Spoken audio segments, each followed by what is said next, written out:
Hey everyone, we're back. It's Krista again, and we're going to start prepping this tank. We just got done with part one where we tested it, and so then we had lunch, and now we're continuing on with the prep where we drill the holes that need to be there for the tank to work.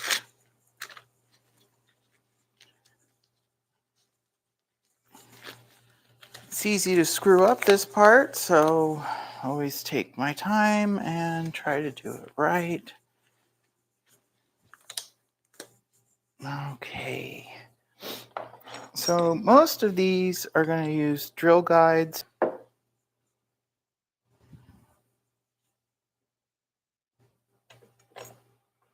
And so this drill guide is here to protect the raised plastic O-ring.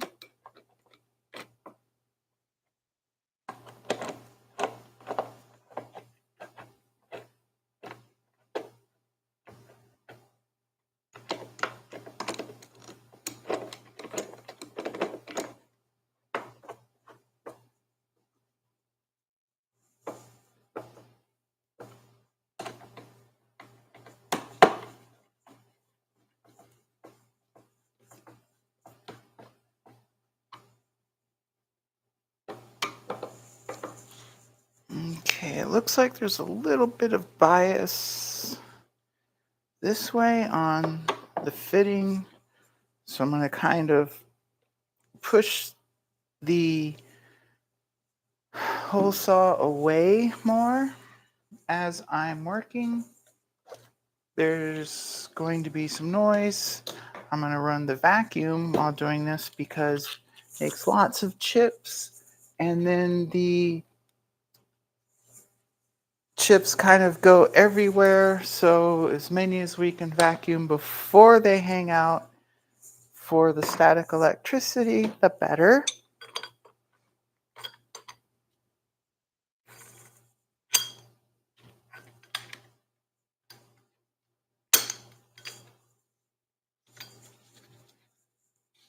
Vacuum starts.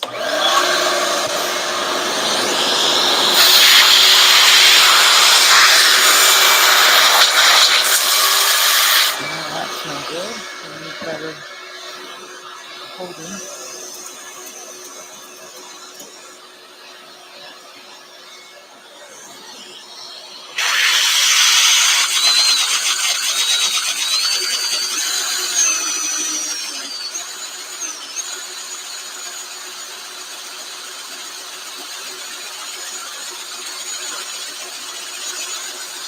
To help these holes have a better,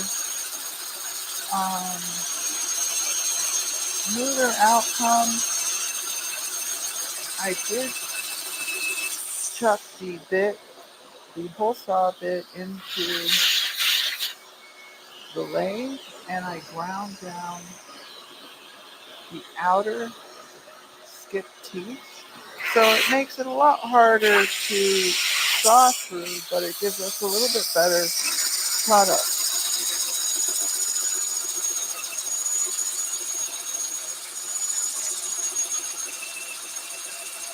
So I use my body and torso to hold the saw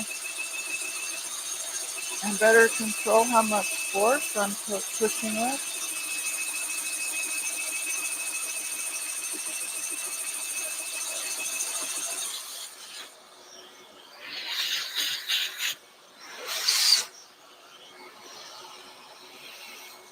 It builds heat. Heat's a little bit the enemy of dealing with these tanks.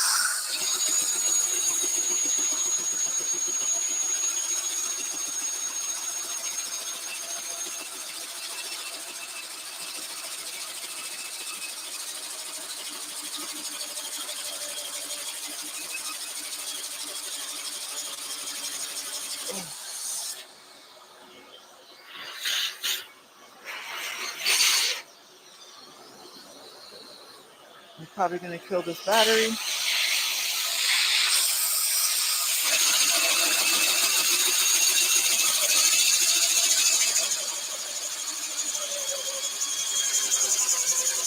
Oh, come on.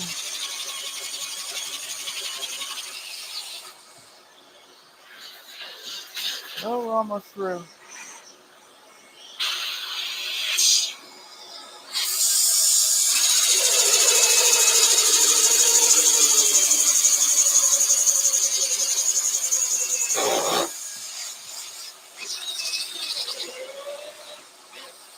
There we go.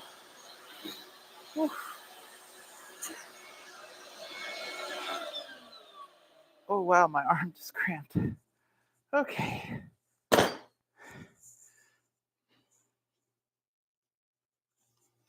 That part of the tank is pretty dang thick. Oh, I feel the heat off that. Pretty rude.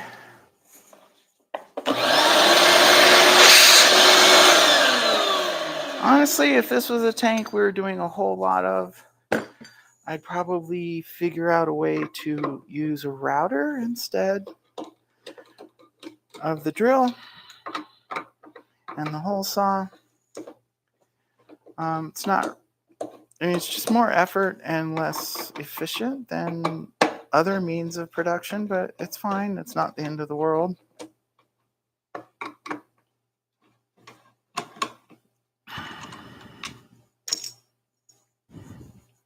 Oh, I have that about perfectly centered.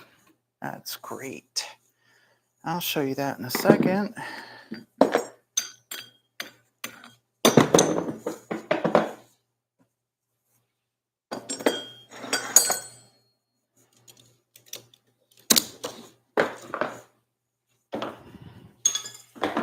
Get you a detail view.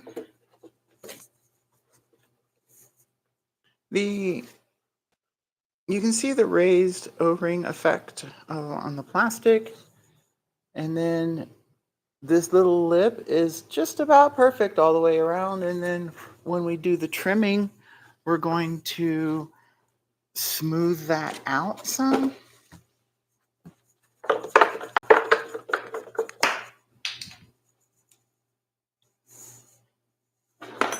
We're going to do a little bit of vacuum here to get those out.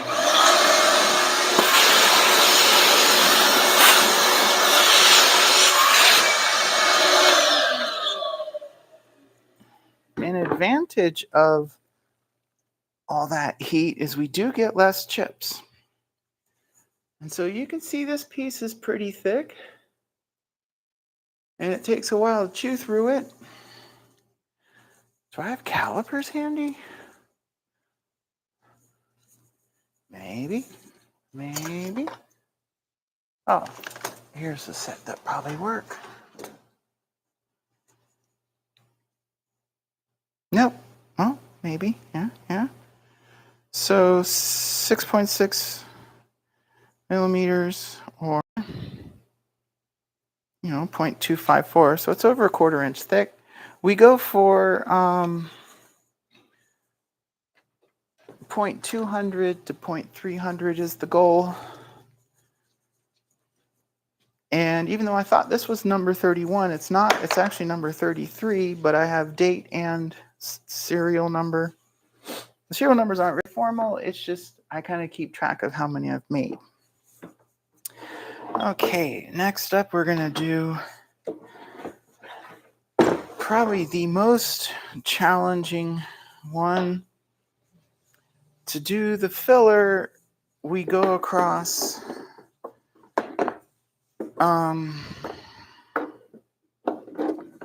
a lot of plastic. I mean, it's just we cut down through the neck, and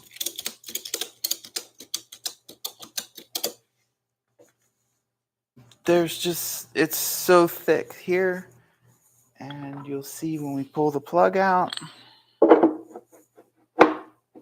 There we go, nice and flat, very stable.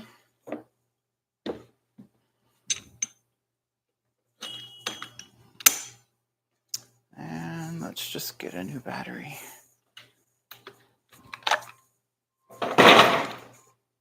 Well, that's not much better. How's the big battery? Not real excited to use the big battery since it weighs more.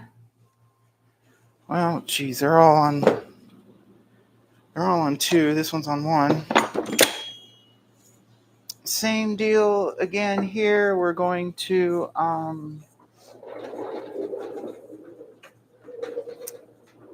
wear headphones, run the vacuum, and he takes a long time to drill as well. Headphones, no earring protection. Ears are here. Okay.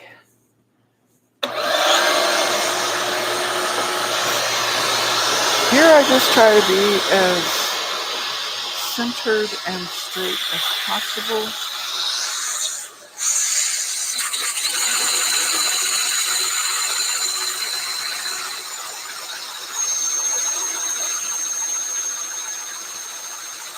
And again, I did grind off the skip teeth to have a better presentation, but it makes it much slower to cut.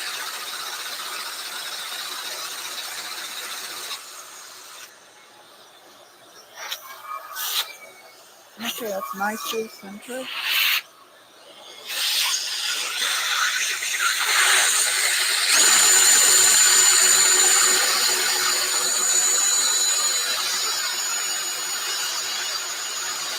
And I just try to work around a little bit, but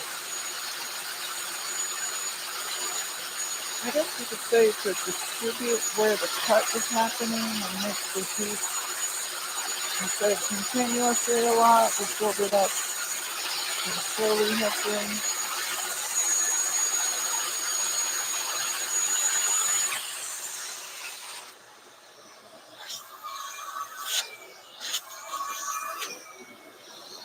And every bit of these chips that I can vacuum before the hole is finished, it helps save chips inside the tank. So we have less to deal with. And hopefully there will be fewer none for the customers to deal with.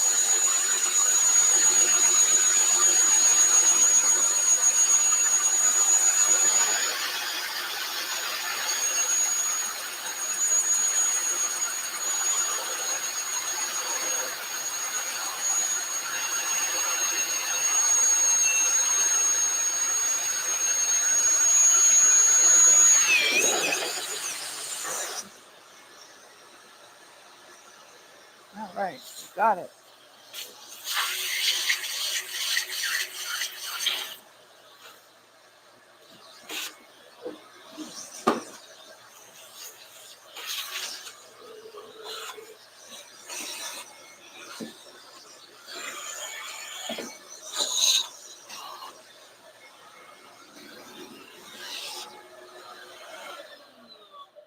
Now this is a part that the customer sees the most.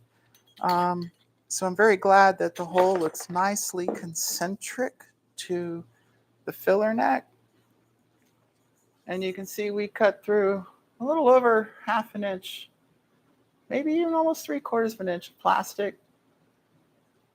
So it's hollow on the inside, and then the plastic goes up in to make the threads. And so I basically cut down that neck to make the hole.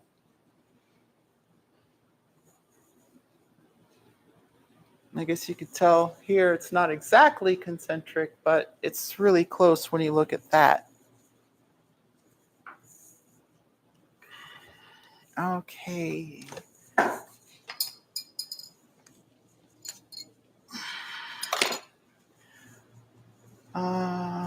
Since we're here, we're going to do the vent hole next. So the top of the tank has a vent. We put him back into his guide. Originally, I did not use a guide on the vent hole.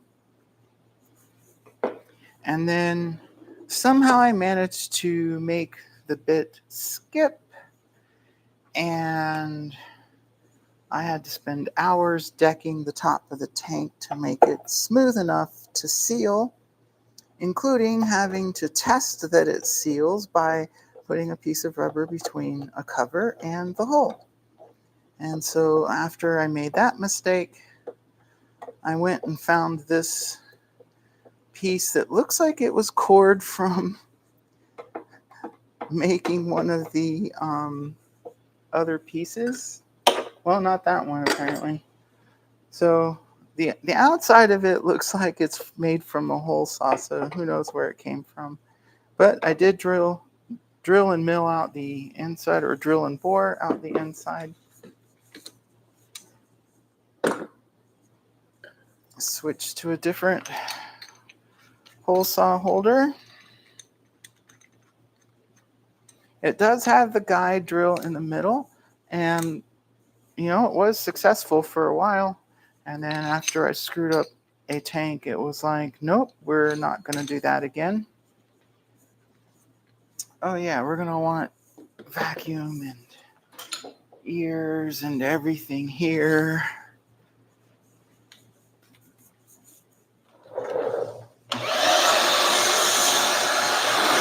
There is a dimple in the mold that is a great starting point.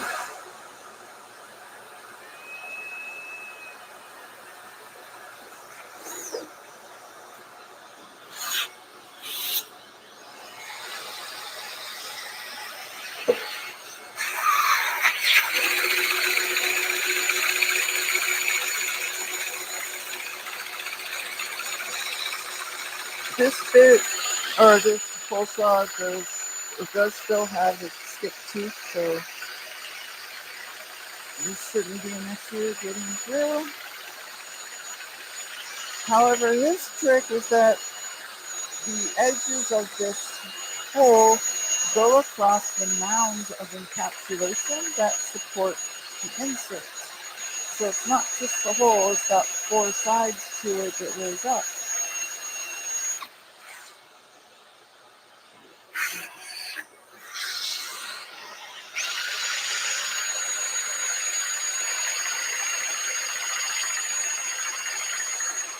And you tell by the wear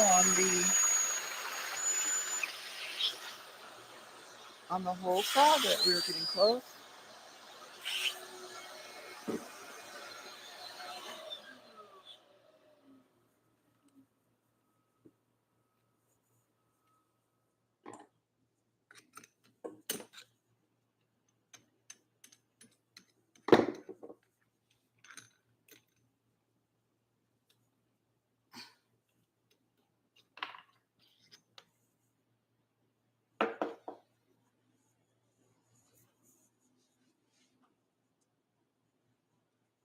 And so you can sort of tell it has corners raised up where we cut into the mounds that encapsulate the inserts.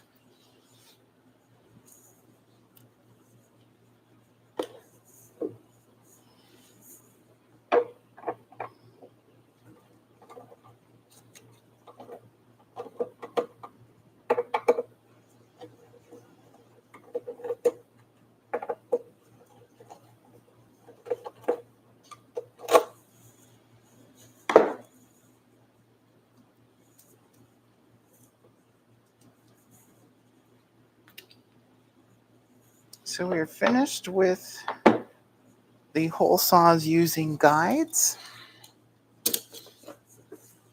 And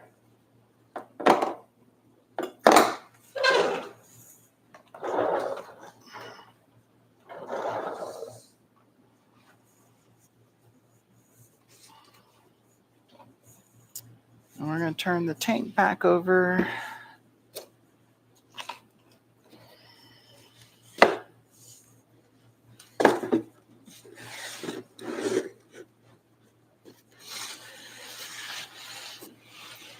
These next 2 holes we're doing are fairly critical. They are for the fuel feed and return. And these are just flange fittings with 1/4-inch thread, 1/4 NPT threads for the quick connectors to fit into. There's not much room for error on these, so I kind of concentrate and just try to take my time and do these carefully.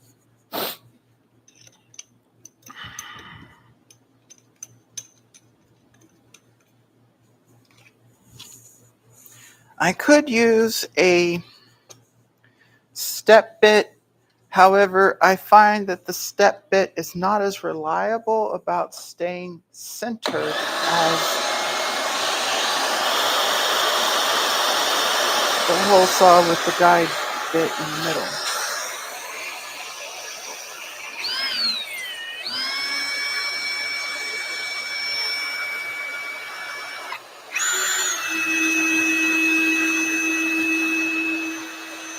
So I'm not even really pushing down.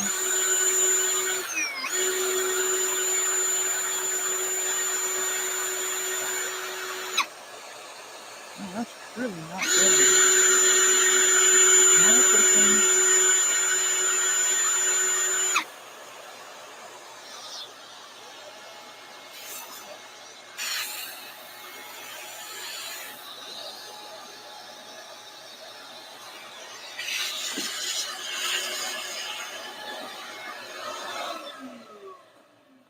Well, that's no good. We need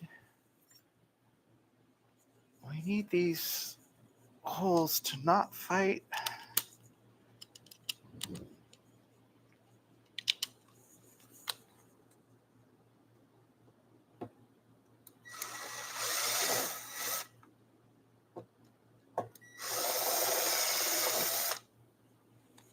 So maybe that'll help get it started. Let's give this another shot. There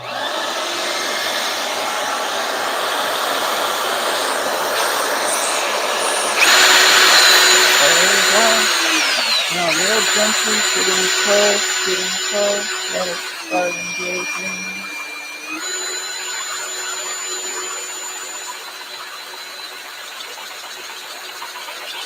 There just isn't much room for the O-ring here.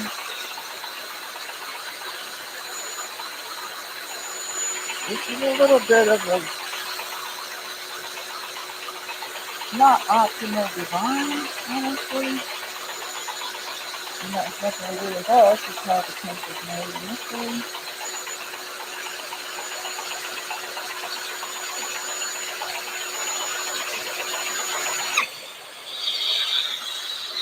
Oh gosh. Can you do this rectangle? My right arm is just done.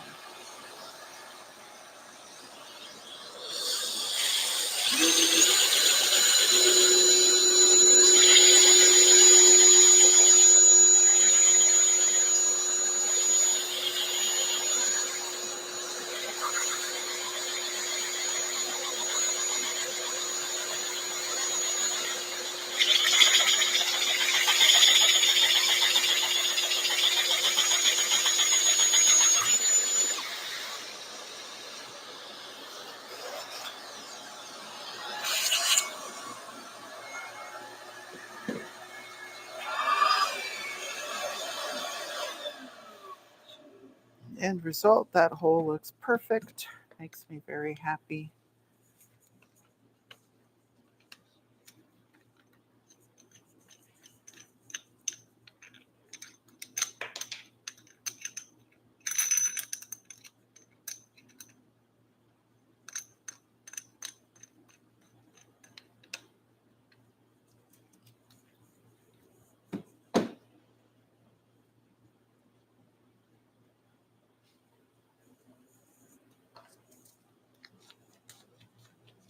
Let's do this other one.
So as the plastic heats up, it tends to gum up the teeth of your hole saw. So maybe if you're really not having progress, you need to go back and pull the saw out.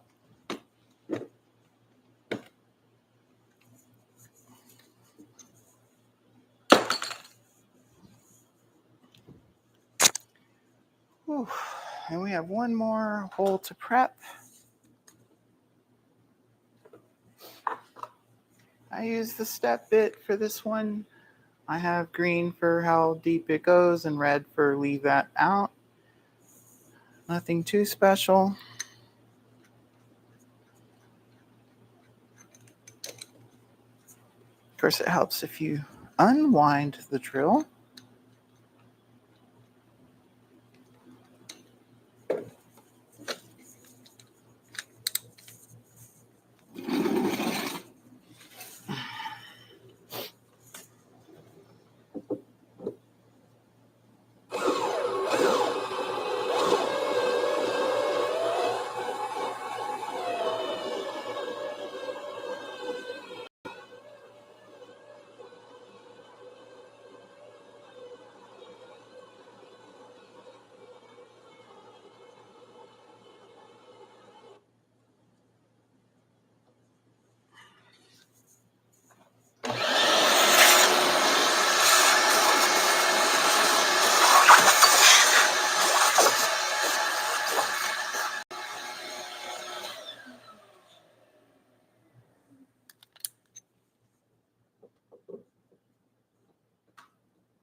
Yep, that's got it. We use this to double check the fuel filter fits.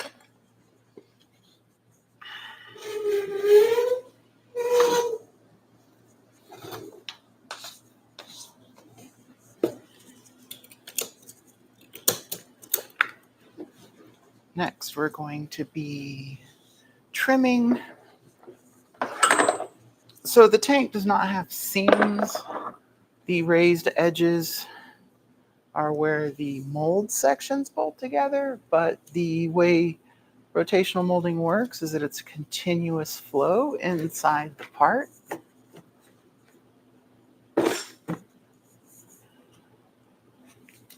And we double check that this copy of the stock gas cap, it goes on and it stops.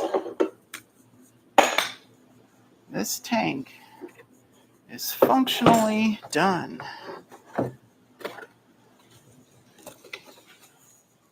Now we do the cosmetics of the trimming and making it look better.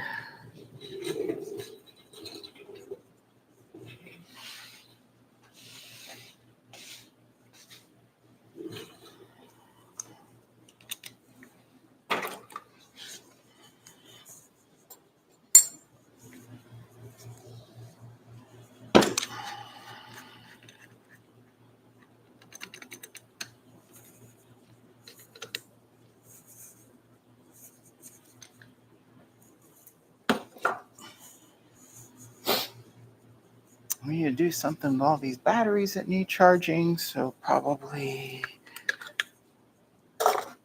put these somewhere I might notice eventually. We'll see. We can hope. Our toolbox is done.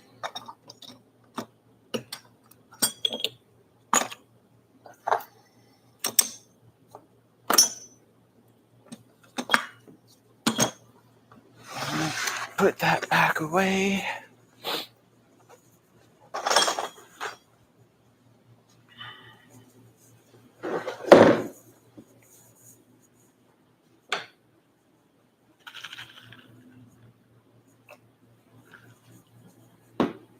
Yum. Okay, what do we do? Oh, we put my glasses away. Jeez, I never put things away. All right, let's see if we can bring y'all in closer to have a look. We're going to loosen your mount.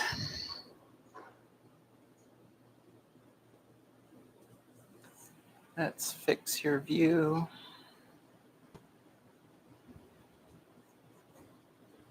Hopefully it doesn't do too much zooming in and out and just lets you watch.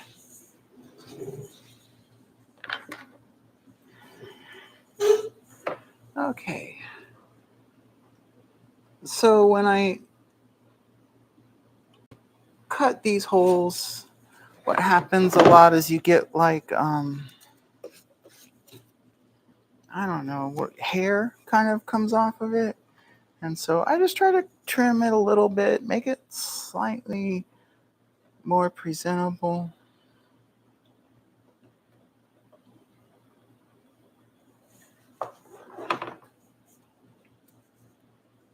Just find little irregularities, maybe trim those off.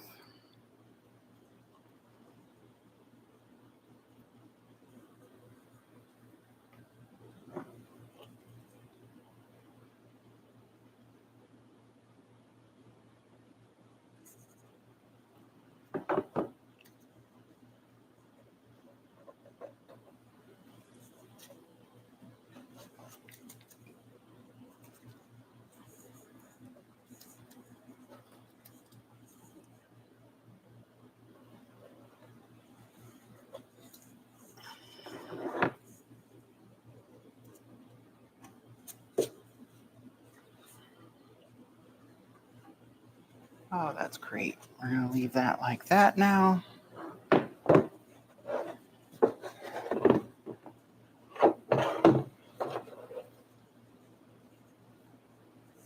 Kind of the big thing to worry about when drilling holes is that it's like human tendency is to, when it jerks through, that you want to stop it so you don't bury into the surface, but then you pull out. And if you pull out and you're jerky about it and it's spinning, you might cut the very surface that you need to seal the O-ring on. That's not good to do that. So I've done that aplenty. It's kind of like one of my favorite tricks to do to myself to cause more work.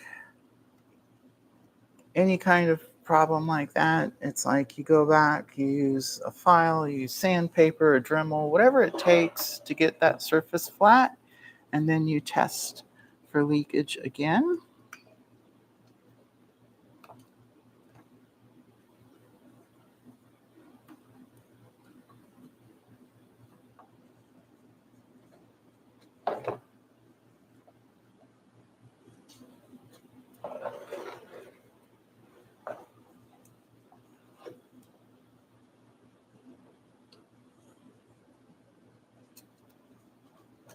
Wow, those really came out well this time.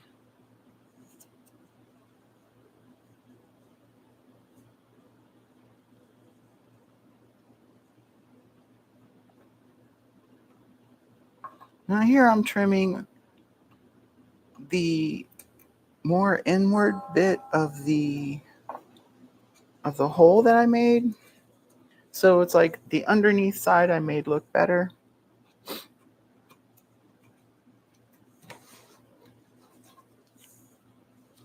Lots of static. Lots and lots of static.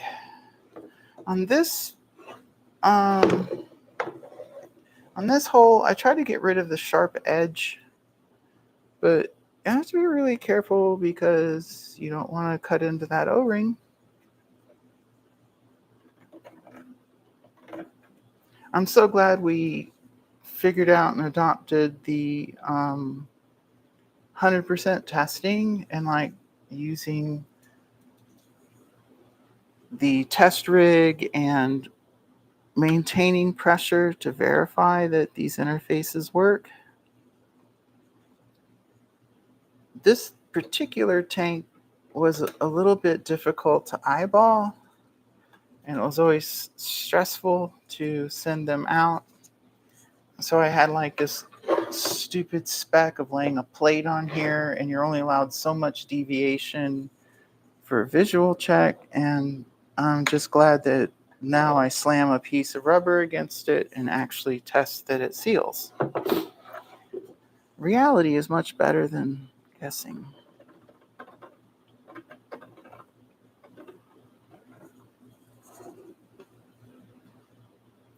Interestingly, I recently got a comment on one of the videos. I think they were like, WTF happened? And I think they kind of mean to me. So, okay, that's cute. Like if you don't necessarily have something positive to say, you don't need to say something. I mean, that's fine. You don't have to.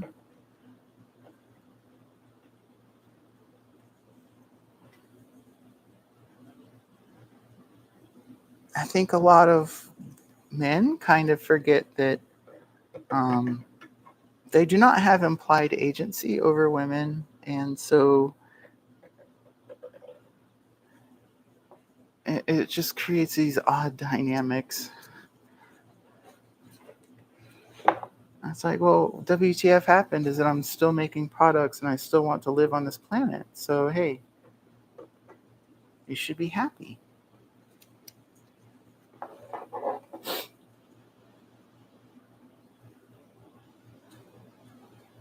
Easy.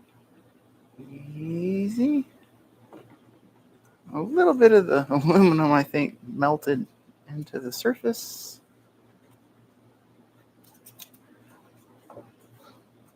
I've got to kind of call this good.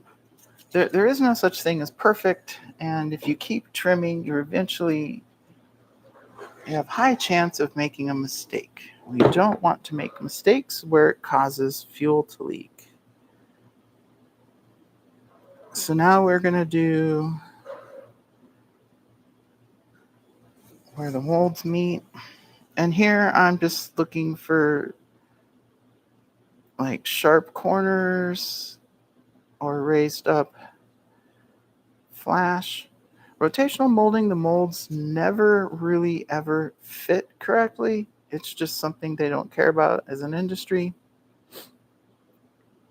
Your tool maker has to spend more time to make the flanges perfect. This exact tool was our first mold, and it was also done via the most primitive means. So the folks who made this tank are the ones who do a lot of IMS tanks and Clark tanks for the dirt bike industry. While we were in there verifying stuff and checking progress, there were a few pre-release dirt bikes in there so they could get a jump on the next model year.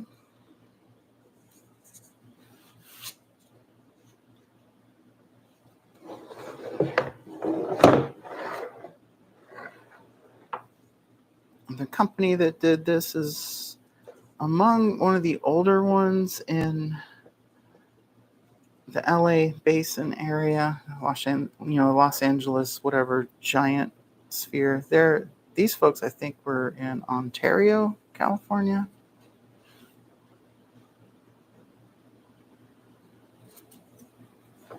The whole rotational industry is really kind of, everybody knows everybody else. And, it's so easy for people to talk trash about each other, but it's just such a tiny community. It's going to come back. Like, they're going to know you said that. So I think kind of realizing that early on helped us a bit keep good quality coming to our customers. I wouldn't go tell one company what another company said unless it was praise. I would share praise. I mean, everyone's got respect for everybody else because we're all like working. So, the folks are pretty cool about that.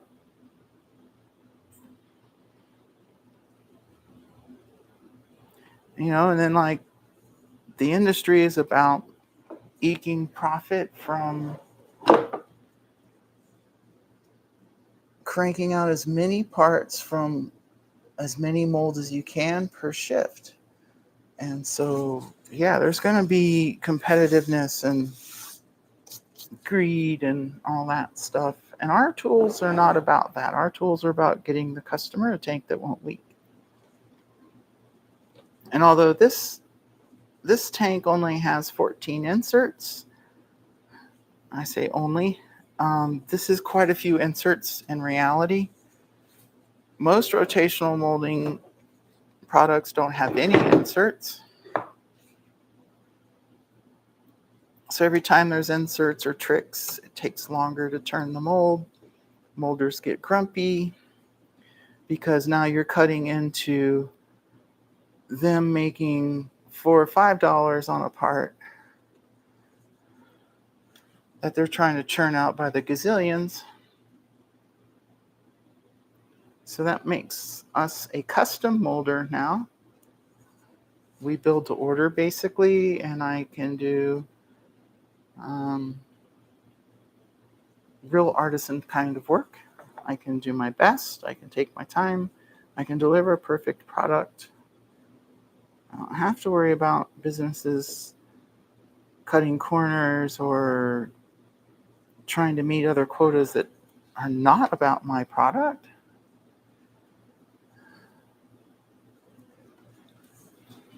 Okay, no one's commenting. Okay, just checking in every now and then.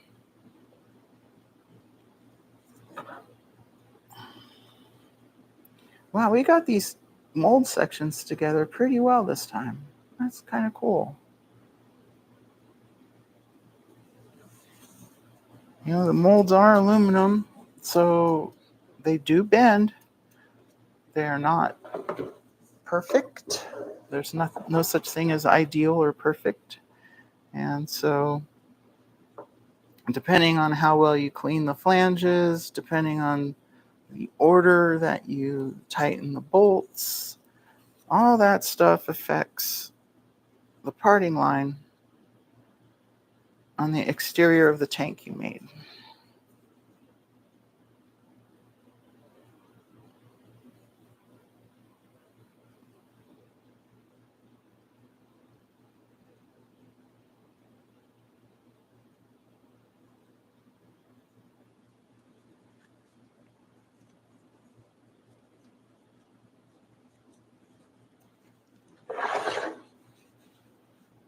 That's pretty dang good. Ooh, it's a little sharp here. Okay.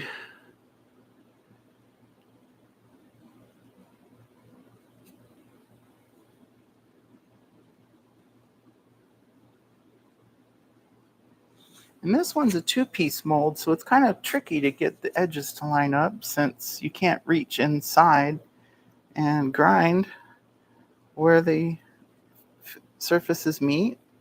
So if you have 3 or more pieces, you might be able to reach in with a tool and match those edges better. And so here's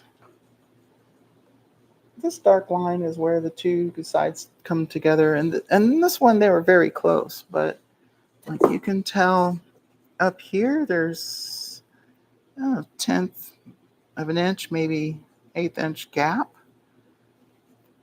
And the plastic, you see, it stops. So it's not just going to flow forever and fall out and go away. But, you know, it'll look kind of ugly. So you got to trim that.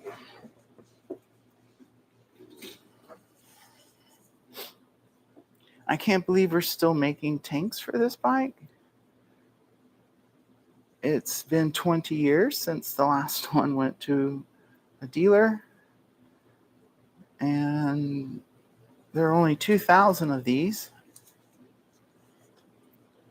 There was a group buy from an owners club that started this. An owners club meaning like an online forum.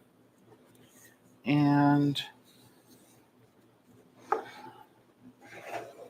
we used my ex's motorcycle as a model.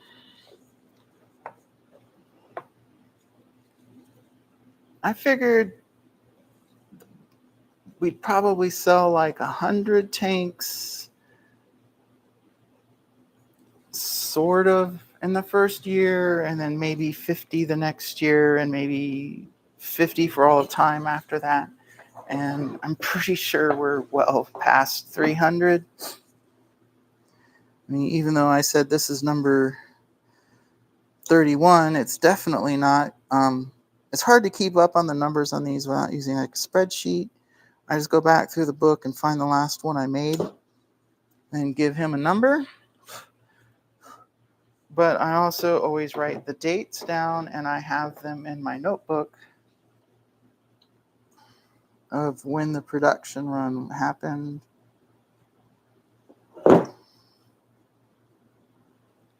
So I've probably done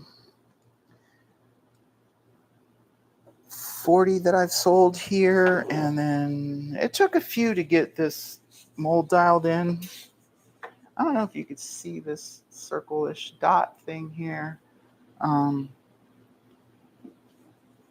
We'd get customers that years after the fact, well, it developed a leak, and it's just like this random leak from the middle of an area, and it had two of them. There was one back here and one up here. And once we moved to Georgia and I got the tools here and I'm looking at them, I noticed there's a pinhole in the mold in those locations. So I drilled out that hole and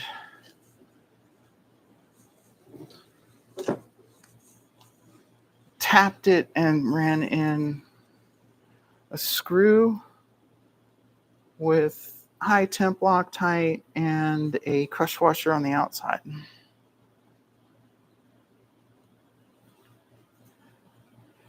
And those have not leaked since. And so when you have an air hole through to the outside,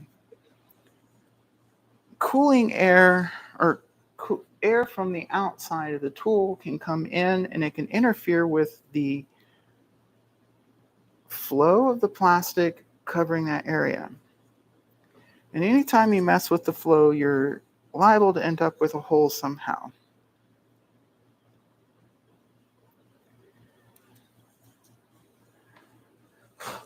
So I fixed those.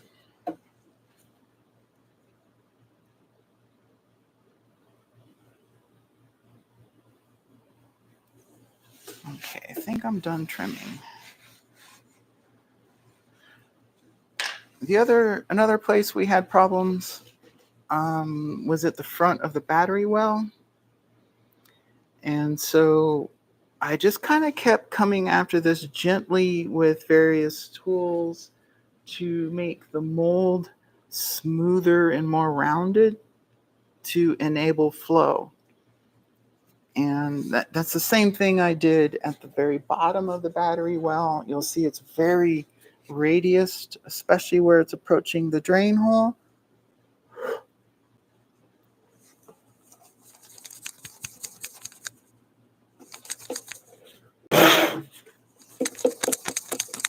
Lots of static, lots of chips. Okay, let's set this down. Nope, let's not set it in the chips.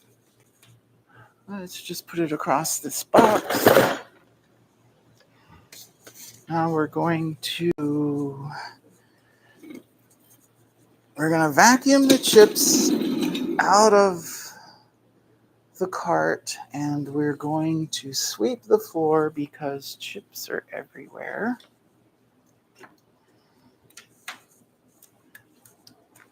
Then we're going to flame the tank.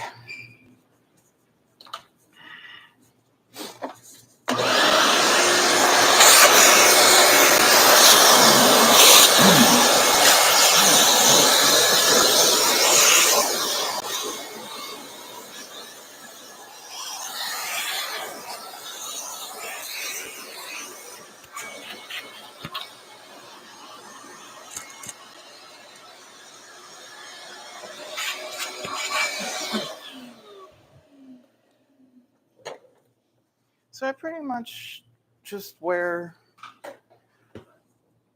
kind of cheapish rags to work because I get covered with these chips all the time and I don't want to have to worry about the clothes. So I kind of dress a little bit like a beach bum. Plus it's comfortable. Plus if I wreck my clothes, not the end of the world. I think just about, a goodly number of my clothes are like from thrift stores. That's sort of an advantage of this form of body, is you can just go find clothes other people didn't want. If you think they work, then you get them, and they're a few bucks instead of 30 or 40.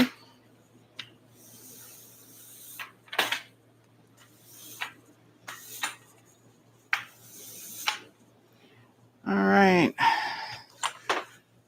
And then we're going to get our burn cart.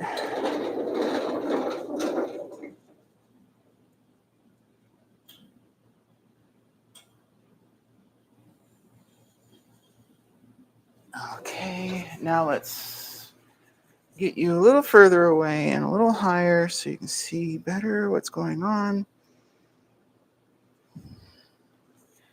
On the tripod, I just have you mounted on a stick. Yeah, that works.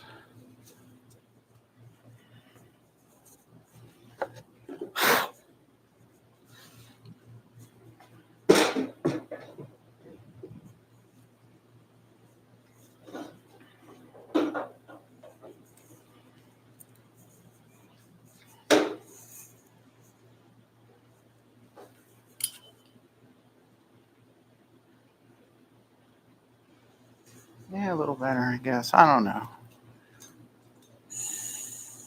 Way too much.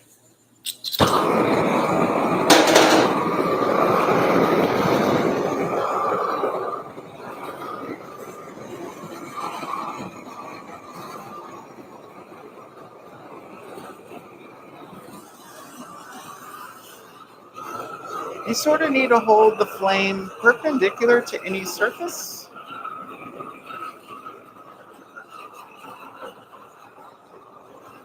And this helps sort of seal the surface and removes ghosting from the release process.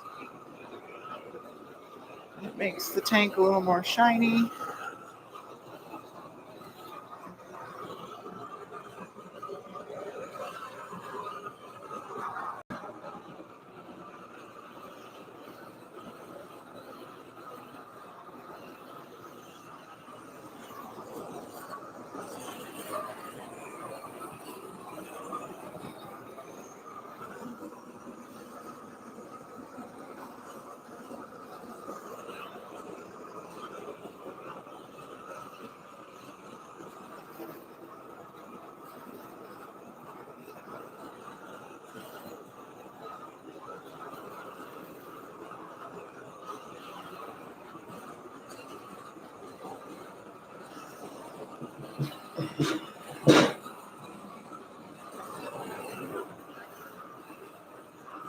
Maybe you'll be able to see a difference here in the shine on this face. I don't know. Let me get out of the sun.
Well, that's one way to do it, I guess.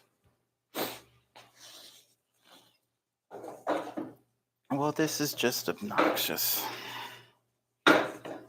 There we go. Okay.